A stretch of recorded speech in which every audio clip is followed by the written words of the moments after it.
everybody. Welcome to Branding Bud Live, the live stream that's 100% THC, 0% WTF.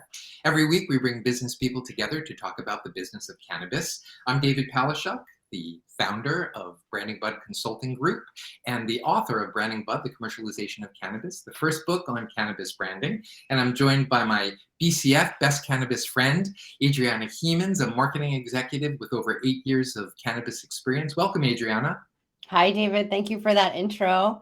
I'm so excited to be here with you for another episode of Branding Bud Live. And what I love most about Branding Bud Live, my absolute favorite thing, is that we're all about audience participation. And I see a couple of people already chiming in and saying hi in the chat. I just want to say we really encourage people to say hi, let us know where you're from. Tell us if you're ready for 420. It's right around the corner, almost just a month away. So let's keep the dialogue going because we're all about community here. We really are. Wow. Welcome home, David. Thank you, Caleb. I appreciate that. For those who listened in last week, I was in Thailand and I just got back late last night. So I'm doing my best to hang in here, and that's easy because we've got a really great show today. We have a great guest. We have a great topic. And we're going to share that with you in a moment. Our guest today is, or our topic today rather, is MSO strategies, regional roadmaps, and revolving doors. And we'll be chatting about luxury products and experiences in cannabis, what cannabis companies can learn from mainstream and mainstream retailers and brands, how MSOs make decisions about entering and exiting states, and there's been lots of activity on that front lately. Growing brands inside an organization versus through acquisition, and strategies for growing brand awareness in a fragmented landscape. And that's a lot to talk about in 45 minutes. So yeah. Let's move through that. Our guest today is David Goubert. David Goubert is the president and CEO of Air Wellness, which is a vertically integrated multi-state operator headquartered in Miami, Florida. Air has, and that's Air, AYR for those interested. Air has 80 retail locations across 8 states, including 14 that opened just last year. So there's lots of activity that we're going to be chatting about. And David himself is really unique and has a great perspective.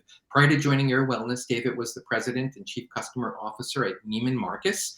And David also spent 20 years at Louis Vuitton Moet Hennessy, the world's leading luxury consumer products company. And I am just so excited to chat with him and really bridge the gap between luxury goods, retail, the real world, and the cannabis world, and see how we can't compare and contrast and learn from both. So that said, I'm excited to bring out David, and I think we're going to have a great conversation. Yeah, agree. Right on. Hey, Hi, David, welcome. Hi, thank you, and thanks, David, Adriana. David, welcome back. Right, you just came back, and very happy to be with you guys today. Awesome. Thank you for joining us from Miami.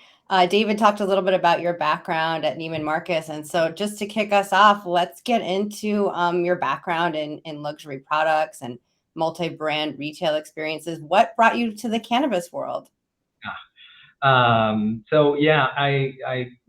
So first, as you can hear from the accent and everything, I'm French, grew up in France, started working in engineering and manufacturing supply chain, started working in that in Nestle in consulting, and then joined LVMH through Louis Vuitton. And if you look at the past 30 years, I've been working for 30 years, and if I look at the past 30 years, it's been kind of a 15 years of manufacturing and supply chain jobs, and mainly in the luxury industry. And then the most recent 15 years have been around more of retail, marketing, and general management of companies in that industry with Louis Vuitton, Starboard, Neiman Marcus, and such. And I came to a point in my career where I was looking for something different, and felt that I wanted to work in a place where it was working for the greater good, it was working for a purpose, and met with the founder of Air about a year ago, and our first conversations were all about the company being a force for good and how the cannabis industry is actually very much for the greater good, whether it's for the health and wellness of patients and customers, or whether it's from a social equity standpoint and righting the wrong and the war on drugs. And the more we talked, the more we talked about all that, the more I became interested about this industry. And at the same time felt that where the industry was and more air in the life cycle of the company was a place where maybe I could bring something of the experience I have and learn at the same time from the people that are here. So here we are, 4 months later, and don't regret it, love it, and learning every day. Wow, that's very cool, very interesting. So coming from, Neiman Marcus and Louis Vuitton Moet Hennessy, can you talk about luxury for a moment? Luxury and the luxury experience, in retail, let's say, versus where you are now, and offering a similar experience, or is that experience even similar or desired to be similar? Yeah. So a great thing. I'll do a comparison a bit about the customers, because to me a lot actually is about the focus on the customer. And one thing that I think is, and I'll come back to that luxury experience, but one thing that's I think really amazing about the cannabis industry when I compare with the luxury industry and luxury customers is that we have actually customers and patients that are coming every week, several times a week, or every 2 weeks on average to us. And if you think of luxury, well, you're happy when you have a customer that comes and shop every 2 months, 3 months, and most of them you see them once a year or twice a year, which makes it much harder to truly build a relationship, which makes it harder to really know them and mean something to them. And what I find amazing in the cannabis industry is that you actually have a chance with the frequency of people coming in. You have the chance to really know them better. You have a chance to actually build a true relationship. I'm actually very impressed by, in the industry in general, and obviously at Air, the bud tenders and how the bud tenders not only know the products, but know their patients and their customers, and can build those relationships. So one key thing I would say from that comparison that you're making is that because of that frequency, and because it's a pretty intimate, conversation that you're having, you really can build these relationships, which to me are part of a true luxury experience. That being said, I think that there's a lot to learn from mainstream retail or luxury retail in terms of customer experience that we can build for the cannabis industry. I think one other parallel that's quite interesting is, I think it's pretty intimidating to go into a cannabis store if you're not someone that's already very familiar with the environment. And in some ways, it's no different than how intimidating it is to go into a Louis Vuitton store or a Prada store. I mean, it's not something that you just go and enjoy like that. I mean, it's intimidating the first time you do it. And I think we're in the same space in some ways, different way. But we're in the same space where it's actually, we've got to figure out a way to make that not intimidating and welcoming, while at the same time remaining true to customers that know so much about cannabis and want to come and get the greatest products. So that's an interesting parallel, I think, and there's a lot to learn from a customer experience standpoint. Yeah, I love what you just said, that there is sort of that like barrier to entry the first time. You may feel intimidated walking into a dispensary for the first time. And you also mentioned how bud tenders can build that intimacy, which I really like too, and the relationship that they start to develop with not only the bud tender, but with the brand itself. Are there certain characteristics aside from the intimacy with the bud tender and the relationship that they're building that makes a cannabis shopping experience luxury, or a cannabis product itself a luxury product? So there are some products that you could consider to be luxurious. I would say the first thing is, I think the first step and the first thing that matter is to convey that the product is safe and do all the work to really get the customers to to see that the product is safe. And I think a lot of the work that has been done so far, in few exceptions, has very much been around that and around having the right products and so on, more than building brands, truly, and building that luxury segment in the cannabis industry. So that being said, I think there's a few that have managed to create really a differentiator and to create luxury products or luxury brands. But I would say we're at the very, very beginning of that. When you think of brand, and I'm sure we'll talk more about it, and what makes a brand, it's about the story. It's not about creating a story. It's about telling a story that's a true story. I need to find what is exactly your DNA as a brand and your story. And I think that in the cannabis, we're very much at the beginning of that, except maybe a few exceptions. You know, David, it's so interesting. One of the things you said earlier, you spoke about the bud tenders, and Becky had commented about the bud tenders being the unsung heroes. My experience with bud tenders has always been positive, and they're always welcoming, and they always want to share education about cannabis. But getting in the front door is the hard part, right? You know, feeling comfortable to enter a cannabis dispensary or an adult use store is rather intimidating. And on top of that, showing your license to come in, you know, and showing that you can make a purchase. It's interesting because I've had experiences at Supreme, for example, where the door is locked or shut, and they'll give you the look, the up and down look, to see if you're even worthy of coming into their store to purchase a Supreme product. So it's really interesting, I guess the connection, but also the dichotomy between fashion and luxury brands, where are you one of us? Can you or should you even be wearing one of our products? Versus what I believe to be much more inclusive in terms of cannabis, like come into our community, be part of our community, learn more about our community. You know, is there a difference between the ethos of a fashion brand and a cannabis brand? Is that I guess maybe what I'm describing or feeling? I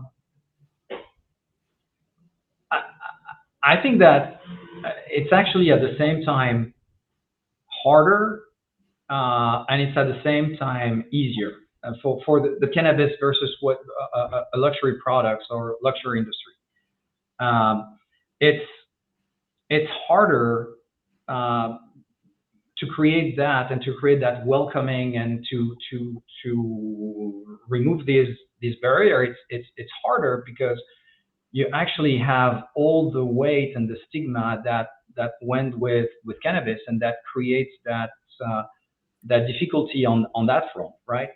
At the same time, I think it's also easier because there's, and you talked about the bud tenders before, but there's such a passion from the teams, from everyone that is around cannabis for the plant, that you actually get to a place where it makes it probably easier to share and probably easier to welcome than it is in the luxury industry. And so it's a matter of figuring out ways to break that initial barrier and create that intimate relationship and intimate moment where you can absolutely share that passion that the teams have and that passion for the plant.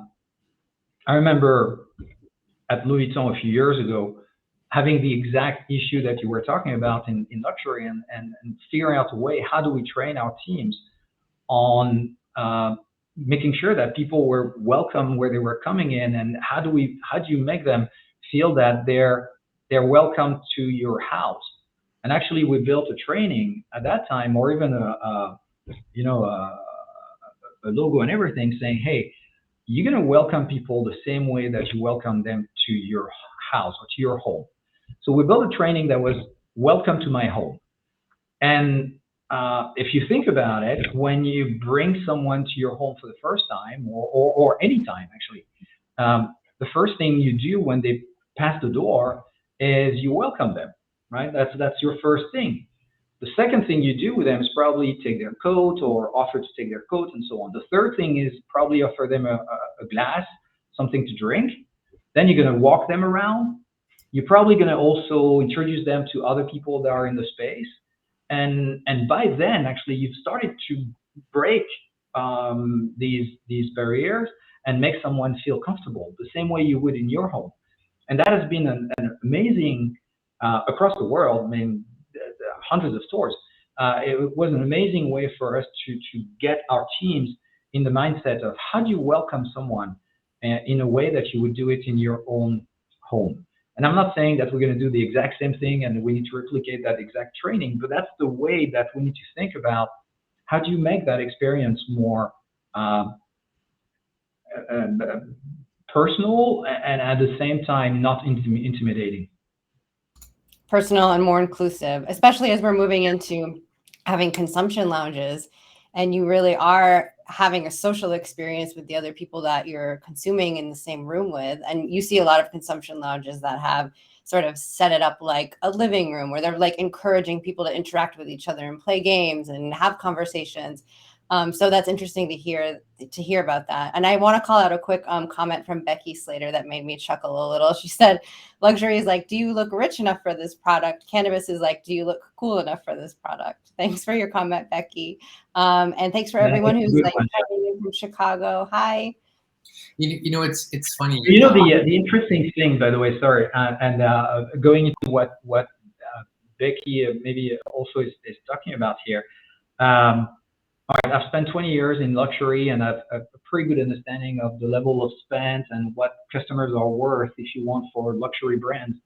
And the interesting thing is that because of the frequency of moment that patients and customers are coming to stores and so on, the value of a customer in cannabis is actually very similar to the value of a customer in luxury. That may not be the same customer, that may not be someone that has the same behaviors, but it's actually very, very similar from a value of customers and what they spend in lifetime or what they spend in a year in the cannabis industry. So what it means also from a strategy and business standpoint and is a shift on understanding that we need to become more and more a customer-centric organization where we know better our customers, where we do a better job to understand their behaviors better, segment these customers so that we can connect with them in a much better way. And to me, this is not about additional transactions with people you don't know. It's very much about building these relationships and understanding better your customers. That's actually something I did not necessarily expect coming in seeing so much similarity, if you want, from that standpoint and from a value standpoint. It's quite interesting. You know, you would always think, or at first thought, you would think a luxury consumer is probably worth more to the company in terms of value and you know, let's say annual spend. Yeah. But now when you really think about it, you know, cannabis consumers, it's a consumable, right? So there's not only are they purchasing more, but there's the opportunity to build and reinforce the relationship over the course of said year, let's say.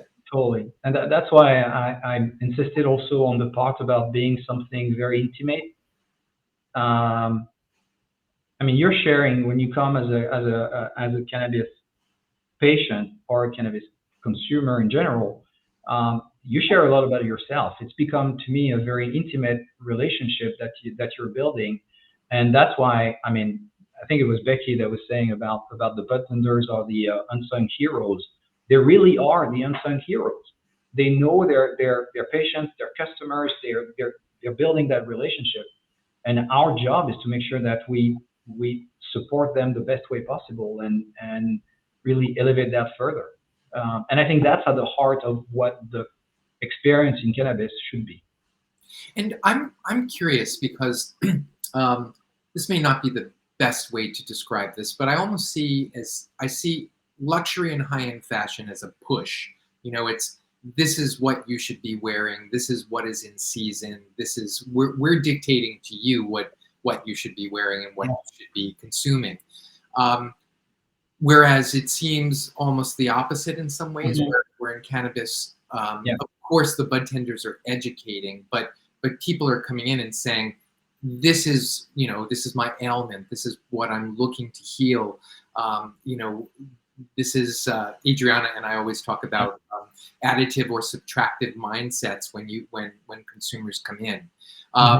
So that said, it's really the consumer coming in, talking to the bud tender, this conversation happening, and then the consumer, in a perfect opportunity, leaving with something that has really been, I'll use the word prescribed, although I don't really want to use that word, something that's been offered to them for them and their specific needs. Does that differ across states since you're in multiple states? Do you see bud tenders rolling up information, I guess, to air corporate to say, we have different things happening in different states and different consumers are asking for different things in different states? Yeah, you do. And you do have difference depending on, I would say, a lot also on the maturity of the markets and how long the markets have been open. By the way, if I may take 1 minute, very interesting thing what you're saying about the push on the luxury, because we actually have seen, I'm still passionate in some ways about luxury, right? So and fashion, but we've seen really a shift in time and decades about what you were talking about. If you were a few decades ago, it was very much about what products you can have available, especially in the US, knowing that most of the fashion was coming from Europe.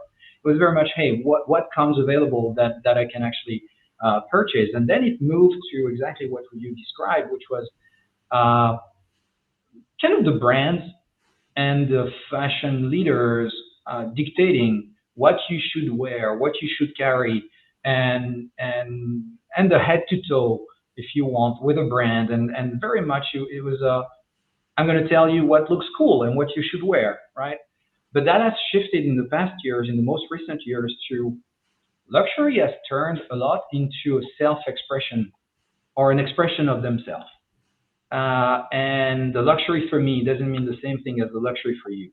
And luxury brands right now are shifting or need to shift and are shifting on understanding that it's not anymore a push, but it's actually very much more, how do we help our customers get the best expression of themselves? And it's a very important shift in luxury that's happening right now. So I put that aside and get back to your question on cannabis and the difference by states. It's been interesting to me, like the first 2 months of joining AIR in November and December, I traveled to, I would say, almost all our locations, except a few in Florida, and meeting people everywhere. And I've seen clearly the differences that you're talking about. There's, in a lot of states, and especially at the beginning of the use of cannabis, it's all about THC, right? It's all about THC potency, and is it 20%, 25%, 30% THC, and that's the number one factor in some markets even today. And then some markets, either medical or adult and med, have evolved or are looking at different things. I'll take one example only, which is Pennsylvania.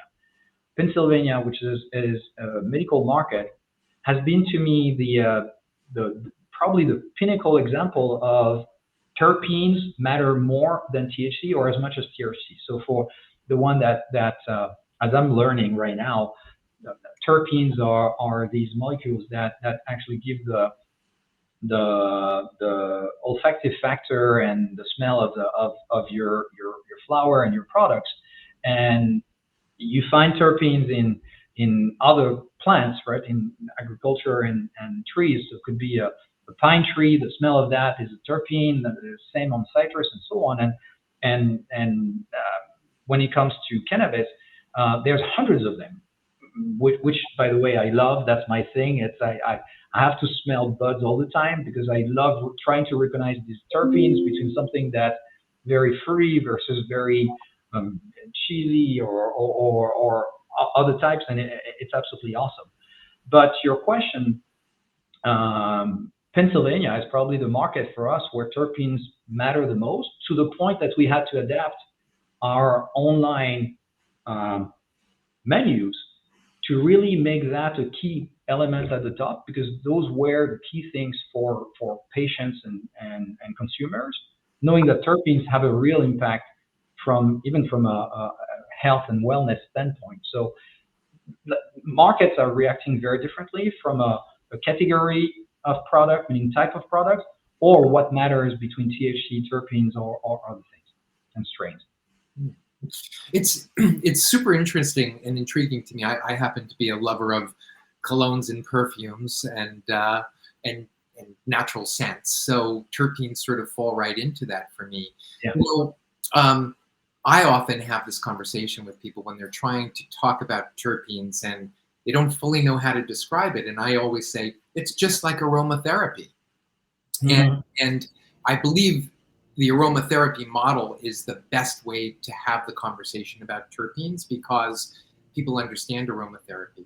And if you use it as a parallel and talk about lavender being relaxing. Oh, and by the way, lavender actually has linalool in it. Linalool is, often found in higher quantities in indica, which is more relaxing. And forgive me for the experts out there that, I know there's no more indica and sativa, it's all hybrid. But what I'm making the analogy here is that there's a scale, and you could say the same thing with citrus. Citrus is refreshing and invigorating. Pine, same thing. If we look toward limonene and pinene, it's very much the same. So I believe there are models that exist that everybody understands, and we can use those models to have these conversations in ways that are more meaningful, both to the cannabis newbie as well as other people that just understand aromatherapy, and now they can use it as a mental model to better understand how cannabis might affect them. Yeah, I fully agree with you, and don't pretend on my side to be an expert at all. I'm so new to the industry, but to your point, I think that there's I'm not going to say a void, but there's an opportunity for sure from an education standpoint and from building the tools, system, availability that actually speaks to what we're talking about today, and also from a product standpoint, how they can help. I think that on support to our budtenders and complement to our budtenders, and also to help in the topic that we had before about how do you break this barrier and make it actually something more inviting. I think that there's a void there, and we've been talking about it, about, hey, how do we figure out a way to support on that front for air and somehow for the industry. So fully agree with you. Mm-hmm. Yeah, absolutely. Well, the one thing we always do is we always have audience participation, and our audience is always so great at participating. And I know that we're going through our conversation, and time is just slipping by. So I just want to jump to our first Canna quiz. So, Cannafact or Cannafiction? According to industry analysts, by 2026, 80% of cannabis sales will be adult use. And audience, we're curious to get your thoughts on this. What do you think? 80% of cannabis sales will be adult use. And the distinguishes adult use versus medical. That's right. Forgive me. And oftentimes, that's even a question in itself. Right. Am I purchasing adult use cannabis, or am I purchasing medical cannabis? Right. Yeah, I think they mean like within the states, like the revenue of the state that allows medical only versus adult use. But as we know, there's a lot of, muddiness there. I see a lot of guesses coming in for fact that this is a Cannafact. And since we're talking about medical, I'm curious if you think, David, that because Pennsylvania has a strong medical program, that's why the terpenes are front and center in Pennsylvania. Yeah, that's how I've been described. Also the reason why in Pennsylvania. That being said, Florida is a medical market, and and it's not as true in Florida versus how important that seems to be in Pennsylvania. But I would say that it's probably um, a good reason to explain why it's so present in Pennsylvania. But again, doesn't seem to be as true in Florida today, and maybe the maturity is not the same in Florida versus Pennsylvania. Interesting. Well, I mean, we have a lot of people. We have a sort of a split group here. Some people saying fact, some people saying fiction. David, do you have any thoughts on cannabis sales being adult use, or 80% of cannabis sales being adult use by 2026? Quite frankly, it's hard to tell.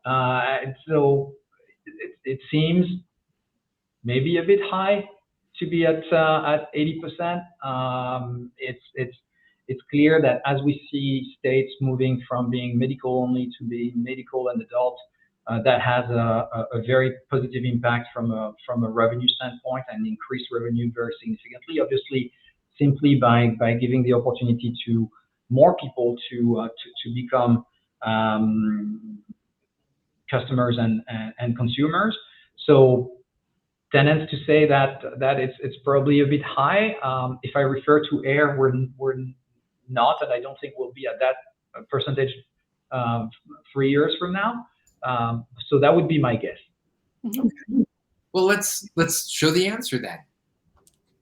Here we go. Cannot fiction. I know that Kim Nicole Casey got it correct. Good job. Yeah, and this is from MJ BizCon, MJ Biz Fact Book that they released last year. It will be 71% will be adult use, is their estimation by 2026.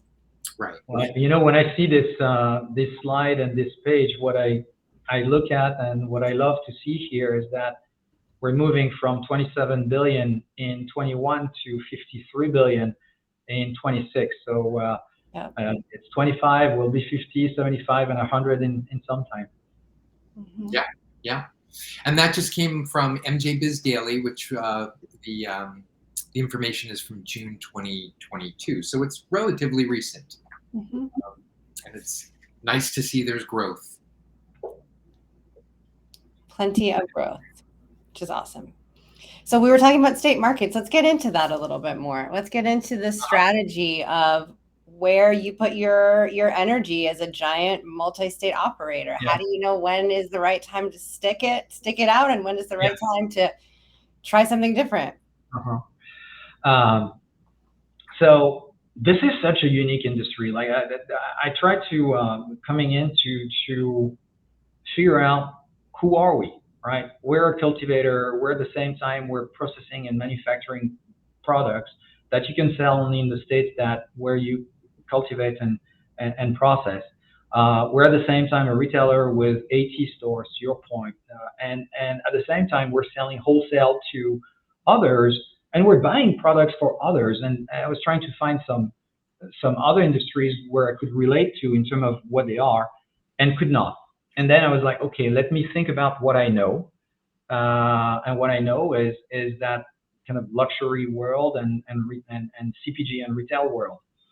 And I think that at our small level in cannabis, we're at the same time a retailer and a CPG brand.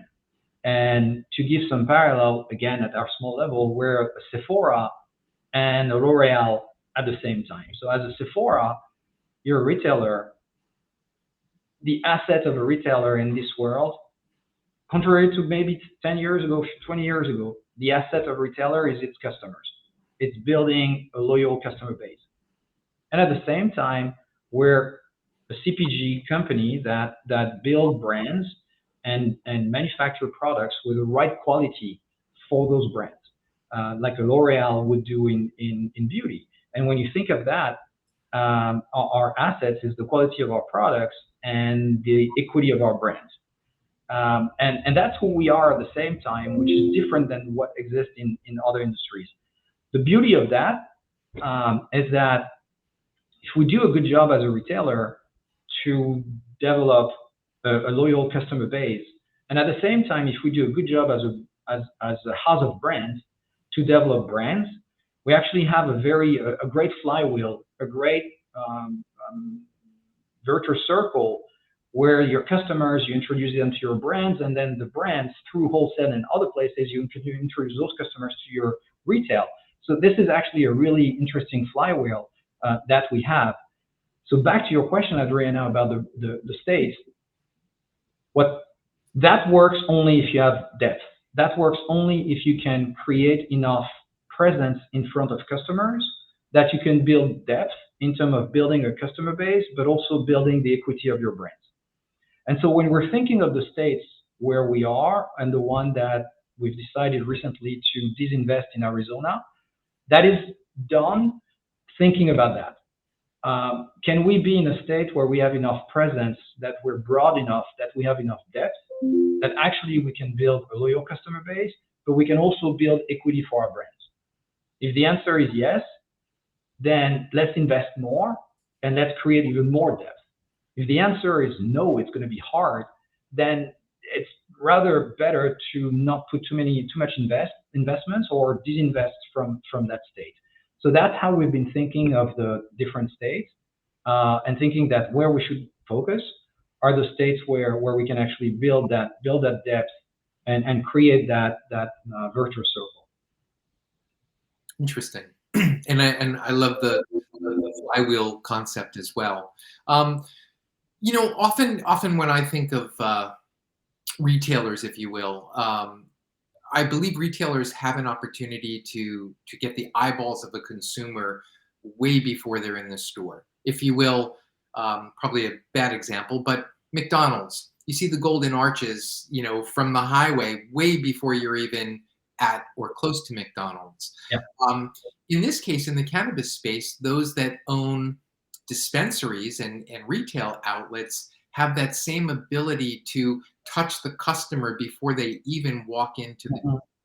Could you talk a little bit about that opportunity to touch the customer before they're even inside the store versus either your competition, or in other situations you might be just the brand sitting in a dispensary? Yeah. And so it's a different approach. Could you talk about that? Yeah, and that brings me back directly to the previous point about, hey, we're at the same time a retailer and a house of brands. And from a marketing standpoint, from a branding standpoint, you got to think about them differently.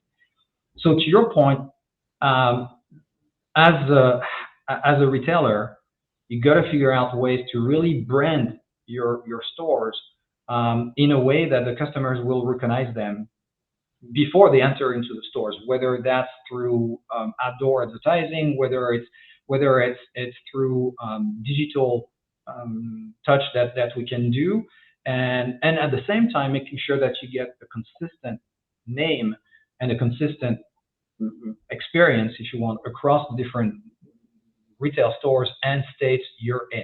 Which, by the way, for us, is Air Cannabis Dispensary. And it's going to take time in some places to get there versus faster in other places. But really the way is to create that consistent approach on the retail brand. Now, we're also a house of brands, and from a building awareness about your brands, then it becomes a very different tactic, because it's not about a location. It's not about driving someone to a space. It's actually building the audience, building truly a following on your brand. So you get that through your retail, you get that through the wholesale presence that you have. You can use very much the social media, you can use other digital tools, I would say, to build that awareness and equity for your brands. So we're taking that step back of thinking, hey, it's a different approach, it's a different strategy, thinking as a retailer and Air, right? And thinking as a house of brands where we need to build brand, and we have work to do, by the way, on rationalizing and redefining our brands, but building brands that can have their own life, and where you can build that awareness and that following to those brands. Along this line, and we're looking at some images of some brands, and these are just a few of the very many that you have. I know that some of your growth comes from growing these brands internally, and some are from acquisition. Can you talk a little bit about the advantages of one over the other? Yeah. if you look at the company, and basically Air was born 3.5 years ago by acquiring 5 companies and then adding another 10 to that. And with that came some brands. And then some others were built in-house as brands that were built in-house. But I would say those came as the company was going through this cycle. I would say the only brand where it was a clear decision to buy a brand for the brand was when we bought Levia in the beverage category, and that to me is the only brand, if you want, in our portfolio for which the decision was, hey, we want to buy Levia as a brand and for the equity that is in the Levia brand. For the others, I would say whether they came through an acquisition and whether they were built, it was more of that same principle of building a brand, if you want, within your company. That being said, I think that today, when you think of the industry and how fragmented the industry is and what we represent in the industry, we got to be realistic about how many brands can you truly develop, how many brands can you really invest in, how many brands can you really get customers to actually recognize and appreciate and really start following. And we have a rationalization work to do to make that something that's more manageable internally and recognizable externally. And the other element to that is, I think that we need to touch the customer with the same brand throughout their journey, their cannabis journey, and not necessarily only in one category. So there's a big change to come, which is a brand can at the same time be flower, pre-roll, vapes, edibles, and things like that, but much more thinking of the customer and the customer that throughout their journey will consume those products at different moments. Agreed. I think that's well said. I often think of if people buy into the backstory of a brand, they're more likely to buy into the different form factors that brand will offer to them, Absolutely. allowing them multiple touch points at different parts of their life. Yeah. And I'm asking people around me about hey, how do you what's your cannabis journey, and then making that parallel about if Kind, for example, for us is a key brand. Kind can be your brand for when consuming flowers, the same way it can be when you're taking edibles in the evening or something like that. So I think that's a journey for us to be thinking that differently. And quite frankly, this industry is so fragmented. We were saying today it's 26 billion. We're about 500 million, and we're in the top 10 of the MSOs with only 2% of market share. So it's extremely fragmented, and neither do we have the power, nor can we create enough points of contact, I would say, to develop 12 brands at the same time. Right. Yeah, it's all about efficiencies and economies of scale, and again, touches into your background of both branding and operations as well. Mm-hmm. We do ask a question of our guests, every show, and that's to recommend a book or a movie or an experience or something that you have found intriguing that you might want to share with our guests. Mm-hmm. Is there anything you would recommend? Yeah, and you had asked me that question in advance, that one. So I started thinking about movies or documentaries or things that I watched and that were important to me or changed something to me. But rather than that, actually, I'm going to talk about a series of experiences. I'm going to call them series of experiences. I came into the industry really because I felt it was the time for me to have an experience in working something that is for the greater good. The purpose of the company is to be a force for good. And I love what Becky was saying about be kind. And Caleb, I haven't had a chance to read what you were writing before, but really I came to the industry because I really believe in being a force for good. And as I was visiting our I am visiting or meeting our teams, the very first question I have every single time to every person is, why do you work in the cannabis industry? Not why do you work at AIR? That's probably the second question. But the first question is, why do you work in the cannabis industry? And I probably have asked that question hundreds of times now through the visits and meeting people. I've had only once the answer being because I needed a job. Every single time it's been because somehow cannabis has been part of each person's life and has helped someone around them or themselves or made such a difference in their life that they wanted to give back and they wanted to be part of the industry. And hearing that every time got me to a place where it's like, I'm in the right place. Based on what I want to do, I'm in the right place, in the right industry, because we can make a difference. We can be a force for good. And really that stays something that keep giving me goosebumps on how,